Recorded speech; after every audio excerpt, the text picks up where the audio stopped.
Je m'appelle Jeanne Michard, je suis saxophoniste. J'ai enregistré 2 albums à mon nom en quintette là depuis quelques années, un groupe que j'ai monté en 2021. Et au mois de mai dernier, c'est Guillaume Anger et Chloé Sibert qui m'ont contacté pour la carte blanche de la création jeune public de Jazz à Vienne 2025.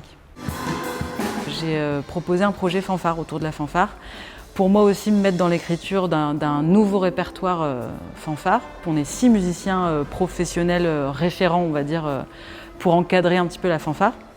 Et les autres musiciens qui viennent compléter les rangs des cuivres du coup, et des soufflants, sont des musiciens amateurs, musiciens et musiciennes amateurs de la région de Vienne et de l'Agglo. La plupart viennent de l'école de Chasse-sur-Rhône. Je crois que le plus jeune, il doit avoir peut-être 13-14 ans et le plus âgé, plus de la soixantaine. Donc c'est bien, c'est assez multigénérationnel. Et j'ai proposé aussi de faire participer 2 classes d'enfants. Donc là, c'est l'école de la République de Vienne, et qui ont, eux, entre 7 et 9 ans, et qui chantent, qui dansent, qui font des percussions corporelles. J'ai été mise assez rapidement en relation avec les 2 institutrices des 2 classes et l'intervenante musique, la dumiste, qui les fait travailler tout au long de l'année. Et donc on a échangé comme ça. Moi, petit à petit, j'ai écrit le répertoire. On l'a enregistré à Paris en studio avec du coup que l'équipe des musiciens pros.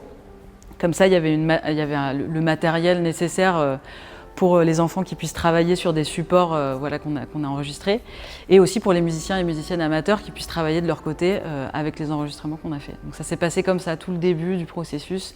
C'était beaucoup d'échanges, et là où c'est hyper satisfaisant, c'est que toutes les actrices, acteurs qui ont commencé à travailler autour du projet, donc les instits, la dumiste et tout, et les musiciens amateurs, ils ont été tous très enthousiastes et très emballés par le projet, et tout le monde a été force de proposition, a vraiment joué le jeu de travailler le répertoire. Myriam, la dumiste qui a travaillé avec les enfants, elle a proposé plein de chorégraphies sur les morceaux. Elle a été, enfin voilà, il y a eu toute une belle émulation autour de ce que j'ai proposé comme matériau de base, et ça c'était vraiment super. On ne peut pas s'adresser de la même manière à des enfants qui ont entre 7 et 9 ans et à des musiciens d'un orchestre qui ont la trentaine, donc c'est radicalement différent. Donc il y avait tout cet aspect-là pédagogique que moi j'ai vraiment aussi appris et que je continue d'apprendre parce que j'ai pas une grosse expérience là-dedans. Mais là où j'ai pensé la chose un petit peu en amont aussi, c'est que je me suis entourée de l'équipe de musiciens professionnels qui sont avec moi. Ils ont tous travaillé avec des enfants déjà. Il y a Julie Varlet notamment à la trompette qui a participé au programme Demos, qui a, elle, un gros bagage pédagogique, et ça a été une énorme aide pour moi, et ça l'est encore.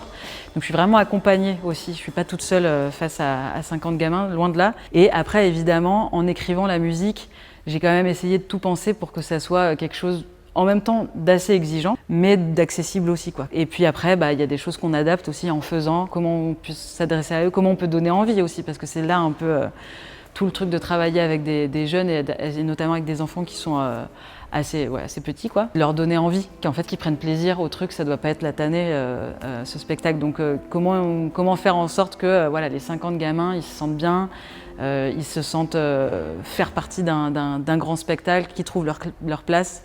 Et c'est ça le plus gros dilemme pour moi là.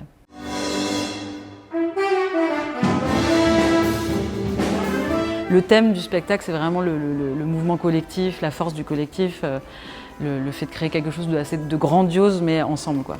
L'idée, c'était aussi de créer un gros moment de partage de scène et de musique, tous ensemble, public compris, parce qu'il y a aussi tous les décors ont été pensés pour que les enfants du public construisent aussi des décors, participent aussi à ce que ça soit un beau spectacle en dehors de scène en fait. Le décor qui a été imaginé par Aurélia, du coup, c'est un mobile en fait d'oiseaux, qui représente une nuée d'oiseaux qui sera suspendue au-dessus de la scène, au-dessus des musiciens et des enfants. Il y aura aussi deux fonds de scène qu'elle va réaliser pareil, toujours sur ce thème de nuée en fait.